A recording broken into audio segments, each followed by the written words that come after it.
So as I mentioned at the start, the goal of our team is to encode Jessica Jones at the best quality possible. So I'm using her because we're not so far from Hell's Kitchen where she lives. To be able to achieve this goal of encoding the best quality video, we do a few things. One is that we run codec comparisons, comparing encoders, Beamer, X265, X264 tutorials. I see Ronald there. So we compare codecs and standards. We develop our own encoding algorithms, optimization algorithms. For example, it was mentioned per title optimization. More recently, we developed shot-based dynamic optimization. And last but not the least, we have to make sure that the quality is good end-to-end. So our developers or engineers are not introducing bugs in the system that cause bad video. And at the end, like after the adaptive streaming algorithm works, that we're still delivering high-quality video. To do all this, it's just not really possible to do subjective evaluation. So we knew, and as mentioned, all compression folks know that PSNR is just not good for perceptual quality, even though we all use PSNR. So it was just really out of necessity that we had to develop a video quality metric that we could use for our jobs. And there were a few goals that we wanted. First, it was very accurate in reflecting human perception.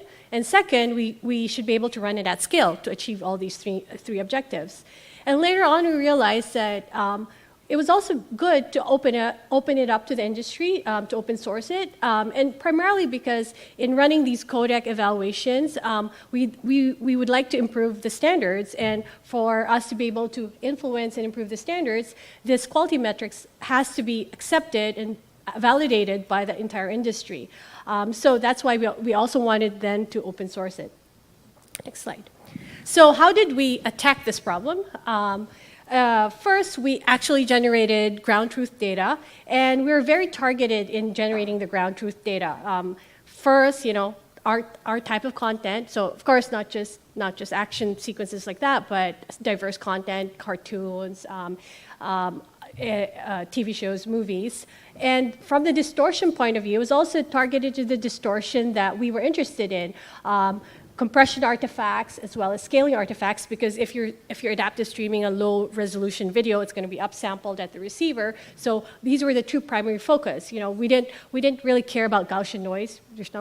We don't introduce Gaussian noise or even packet losses because we weren't delivering using UDP. So it's very targeted. And also in terms of the viewing condition, also very targeted. Using a TV. And then using this ground truth data, we extracted features.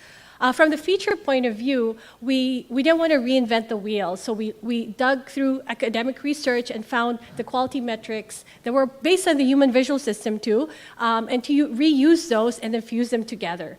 And by fusing these different quality metrics that other folks had developed, hopefully we get a better quality metric that more accurately reflects human perception. So if one quality metric doesn't work well in a type of content, maybe the other quality metric can push the score towards the right direction. So because we had a very targeted setup, so the current model supports 1080p video on a 1080p viewing.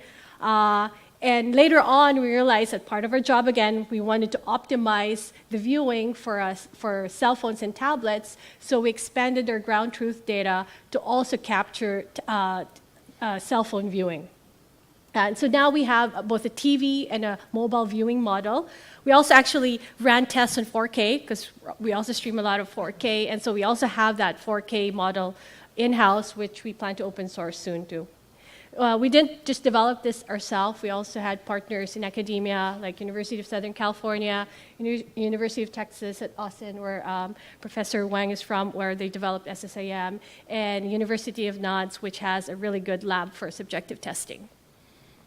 So how does this work? Does this really reflect human perception? We tested the top two tables are tests that we ran ourselves. Can you click one more, please? Yeah, and as mentioned, to know whether it correlates with human perception, you have to have a correlation score of 1. That's perfect correlation. When we tested on our test data set, so this is not what we use for training, but quite similar, we have a correlation of 0.93, which is good. But as you can see, it's not perfect. The live video database is a really, really hard database to test on. We only took the one that's compression-relevant impairments. As you can see, all the other metrics are pretty terrible to like 0.5 correlation, 0.4 correlation.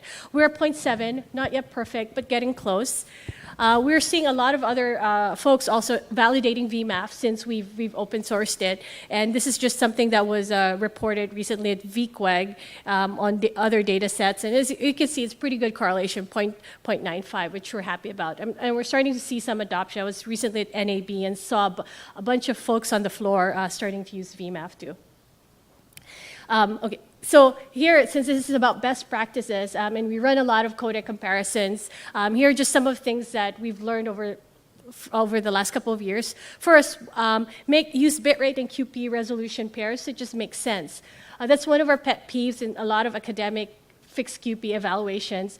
You know, you test 4K with a really, really high QP. On the field, folks are not going to use that, right? If you have low bit rate, you're probably not going to stream 4K at a QP of 60. You're going to go to a low resolution. So when we do our tests, we make sure that we only test on the relevant parts, relevant QP bit rate and selection, so that results are actually relevant. I mentioned that we really like VMAF. You know, we developed it for our use case. But to make sure that we're not missing any corner cases that in VMAP, because it's still under development, we cross-check with other quality metrics like PSNR and VIF and VQM, just to make sure that we're not missing anything. Another important thing is you have to keep in mind the target viewing condition, because people will perceive the video different ways depending on how they're viewing it. So you have to keep that in mind. Eventually, if you're trying to optimize for your user base, your member base, you might want to average it based on the histogram of your members, but that's something to keep in mind, though. Last but not the least, you have to use diverse content. So a lot of tests out there to, in standardization, for example, use a handful of test sequences, 10 seconds long. You're never going to capture all the capabilities of the codec, so that's not enough. You just have to use more, 30 at least, 50, or even more if you can.